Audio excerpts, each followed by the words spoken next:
I want to share my experience with the Vitamix blender, and this is the model 6000 here. And just to kind of put this in a price perspective, your lower end blenders, your commonly bought blenders from like a Walmart club, are going to run about $50, $70, and then they just go on up from there. Now this in particular, new is close to a $500 blender, but you can get them refurbished for a little over $300. The strength of this blender is in its ability to blend. So this, unlike other normal blenders, can make things like hummus, soups, creams, peanut butter, almond butter, smoothies, like really liquidy smoothies. Now, the low-end blenders, they can all do smoothies, and in fact, I have a slight preference for a low-end blender smoothie because it's a little, I guess, chunkier or pulpier than something that's actually too liquid. And in fact, a doctor that specialized in nutrition once told me that the more you liquefy the smoothie, you actually don't get as much benefit of the fiber because the particles are so fine, they're not as useful in scraping the vessels as the fiber particles that are a little bit more elongated. But that's a whole other discussion. Back to this.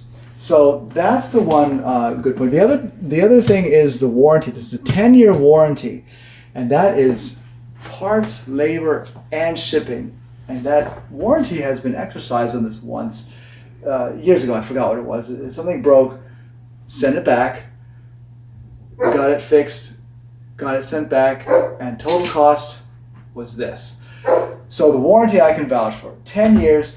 Now, you have to calculate sort of in your mind, will a lower end blender, in 10 years, at let's say $50 to $70, that's 4 or 5 blenders. Are you going to go through 4 or 5 blenders during that 10-year time frame? Maybe you will, maybe you won't. I'm not sure how much your use is, but you have to decide that for yourself. Now, let's get into actually the nuts and bolts of it, okay? There is a on-off, so you hit it, it goes on, you hit it again, it comes off. There's a pulse setting where instead of a continuous blend, it's just, right? It just does its thing in a pulse fashion, just as it says. And also this is not a speed setting, this is a time setting of how long this should blend for. And so what is sorely missing is the speed setting. Now, let's go ahead and talk about what actually happens, okay?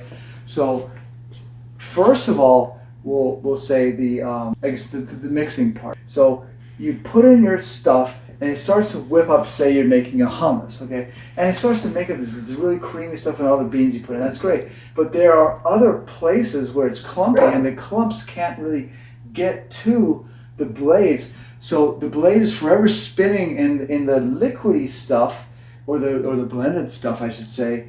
It's kind of like a car tire in the snow. It just keeps running, but the snow around it doesn't get to where it needs to be for the tire, right? So what you have to do is you have to open this, right? You see there's like a little opening on top.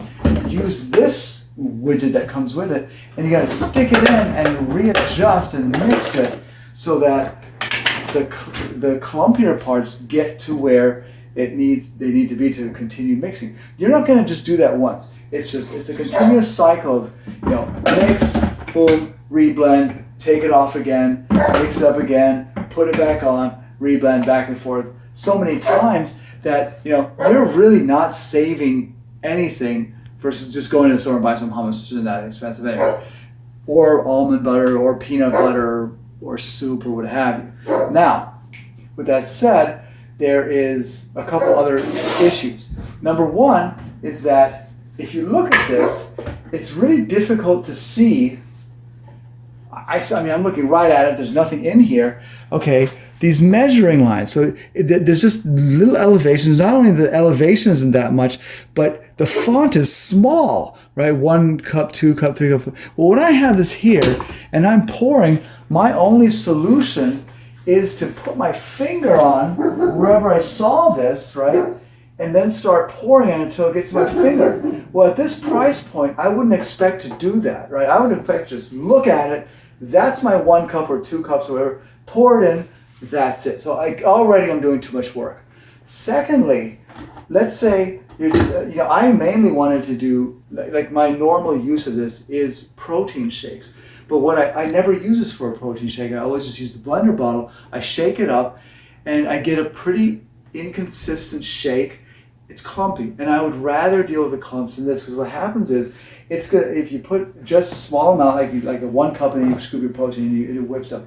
That 1 cup is going to almost nearly double in size, right? And the reason why, because it works actually so well that it ends up whipping it around into a frenzy, and it becomes filled with air, right? So if you drink this like you should immediately, what happens is you're consuming a lot of air, and it's not good going down, it's not good coming back up. So the solution is to pour it in a receptacle, put it in the refrigerator, and you would have to wait like 2 hours or so for that airy mixture with a lot of foam and head on it to settle down into a drinkable mixture, right? Well, you've defeated the purpose. You want to drink protein now, not whip up a bunch and save it for later. Now you're using more containers, more fridge space, etc. So that's a very big detriment in my book. Now the other thing is, with that air that you have to remember, it's like a caution. If you go like kind of around the halfway mark with your liquids, and then you put your whatever mix is going to be in there, what's going to happen is you'll know that when you hit it, it whips everything up really, really fast and really high. So you have to put this top on. But it whips it up with so much air, so high, that the mixture is actually, and the foam and the head is actually going to go up into this dome. And if you're not aware of that, you're going to take this off, and all this thing that stops and stuff from the top is going to spill over, right? And now you're cleaning up on the floor, the cabinets, the counter, and then around the intricacies of the blender itself. You're mad, you're frustrated, and you just end up throwing this thing across the room, and now you're cleaning a wall. So that is extremely frustrating, let me tell you. You have to know where the height of your mixture is. So what you end up doing is take this off, look at it, now I gotta sit here and wait until it settles down. Or I just blend small quantities at a time. Regardless, this will not save you any time. However, so with all that said, if you need to be making your own customized butters, like peanut butter, almond butter, I don't know, walnut butter, whatever, or if you need like really refined things like a smoothie that a low-end blender isn't capable of, or if you need to make your own hummus for whatever reason, then this might be the blender for you. But for everyday use, unless you're going through a lot of blenders, I would just get the cheap blender and not spend your money on this, and this will be very frustrating to use day to day, just because the logistics of it is almost like a Dyson, where it does a good job, but the components and the logistics are horrendous. But anyway, the warranty is good, and that is my experience with the Vitamix 6000 blender.